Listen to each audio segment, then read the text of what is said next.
హరే కృష్ణ హరే కృష్ణ కృష్ణ కృష్ణ హరే హరే హరే రామ హరే రామ రామ రామ హరే హరే. శ్రీ మధురానాథ్ దాస్ బాబాజీ మహారాజ్కి అంటే గురువు యొక్క అనుగ్రహాన్ని, గురువుగారి యొక్క కృపని పొందకుండా భగవంతుని ఎప్పటికీ పొందలేము. యస్య ప్రసాదాత్ భగవత్ ప్రసాదో యస్య ప్రసాదా నగతి కుతోపి అని చెప్పబడింది. అంటే గురువుల యొక్క, భాగవతుల యొక్క, రాధాకృష్ణ చరణారవిందాలను నిరంతరం సేవ చేస్తున్నటువంటి మహానుభావులు, వారి యొక్క కృప లేకుండా మనం భగవంతుని కృపని, చైతన్య మహాప్రభు అనుగ్రహాన్ని ఎప్పటికీ పొందలేం. అందువల్ల మా గురువుగారు శ్రీ మధురానాథ్ దాస్ బాబాజీ మహారాజ్ గారు, రాధాకుండం, ఉత్తరప్రదేశ్, బృందావనం, వారి యొక్క దివ్య ఆశీస్సులు మాకెప్పుడు ఉండాలని, వారి యొక్క కరుణా కటాక్ష వీక్షణ వలనే జపసాధన చేయాలన్నా, భాగవతం చదవాలన్నా, భగవంతుడికి సేవ చేయాలన్న గురువు యొక్క కృప ఉండాలి.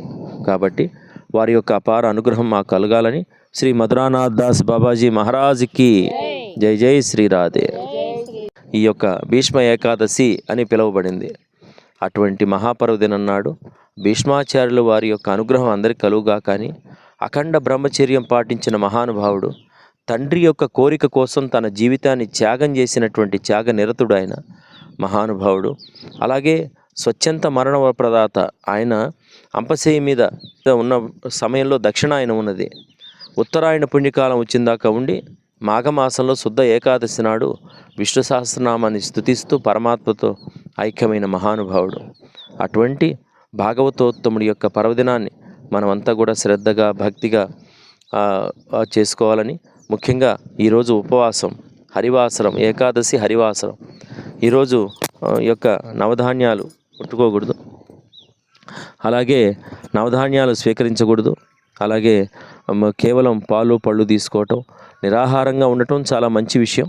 అలా ఉండలేనటువంటి పక్షంలో పాలు పళ్ళు, దుంపలు, కందగడ్డలు అవి తీసుకుంటూ హరినామాన్ని జపిస్తూ, శ్రీమద్ భాగవతాన్ని శ్రవణం చేస్తూ, శ్రీమద్ భగవద్గీతని స్మరిస్తూ, అలాగే ఈ కాలాన్ని, సమయాన్ని బాగా జరుపుకోమని మహానుభావులు చెప్పేటటువంటి మాట.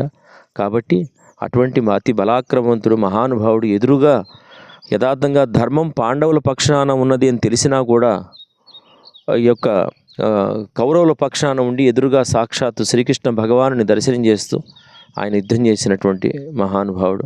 అటువంటి భీష్మాచార్యులు వారి యొక్క ఏకాదశిని అందరూ కూడా శ్రద్ధగా, భక్తిగా చేసుకోగలుగుతారని ప్రార్థిస్తూ, రాధా గోవింద ఆశ్రమం, మంగమూరు రోడ్డు, ఒంగోలు, ఇక్కడ కూడా యథానుశక్తిగా ఆ స్వామివారి యొక్క కార్యక్రమాన్ని జరుపుకోవడానికి ప్రయత్నం చేస్తున్నాం. ఇప్పుడు గోమాత పూజ కార్యక్రమం జరుగుతుంది. గోమాత ఏ యొక్క పర్వదినంలో కూడా గోమాతను సేవించటం, గోమాతను పూజించటం, గోమాత యొక్క అనుగ్రహాన్ని మనం పొందాలి. గోమాత యొక్క కృపని పొందగలిగితే సమస్త దేవీ దేవతలు మన అనుగ్రహాన్ని ఇస్తారు. అటు ముఖ్యంగా శ్రీకృష్ణ భగవానుడికి అత్యంత ప్రీతిపాత్రమైన గోమాతని ఎవరైతే శ్రద్ధగా, భక్తిగా సేవిస్తారో వారిని స్వామి అనుగ్రహం కలుగుతుందని ప్రార్థిస్తూ, దాస్ బాబాజీ మహారాజ్కి, సద్గురునాథ్ మహారాజ్కి జై. శ్రీకృష్ణ చైతన్య ప్రభు నిత్యానంద అద్వైత గదాధర శ్రీవాసాది గౌర భక్త బృంద. హరే కృష్ణ హరే కృష్ణ కృష్ణ కృష్ణ హరే హరే హరే రామ హరే రామ రామ రామ హరే హరే. నితాయ్ గౌర ప్రేమానందే. రాధే రాధే. ప్రియ భాగవతోత్తమరారా, ఈరోజు అత్యంత మహాపర్వదినం, భీష్మ ఏకాదశి మహాపర్వదినం.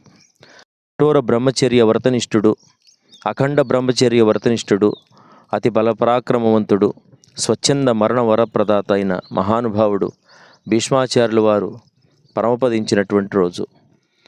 అంత్యకాలంలో శ్రీకృష్ణ భగవానుని దర్శనం చేసుకుంటూ శ్రీ విష్ణు సహస్రనామాన్ని స్తుతిస్తూ ఆయన పరమాత్మలో లీనమైనటువంటి రోజు.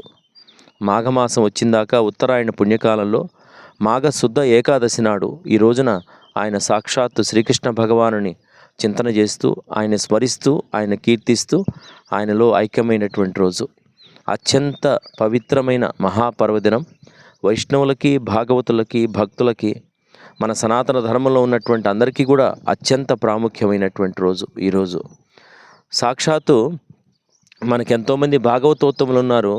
ఏ భాగవతోత్తముడి పేరు మీద ఏకాదశికి ఆ పేరు రాలేదు. ప్రహ్లాద ఏకాదశి, నారద ఏకాదశి, అలాగే ఇలా రకరకాల ఏకాదశి అని చెప్పలేదు. ఒక్క భీష్మాచార్యులు వారి పేరు మీదనే మాఘశుద్ధ ఏకాదశి అని పిలువబడింది. ఈ యొక్క భీష్మ ఏకాదశి అని పిలువబడింది.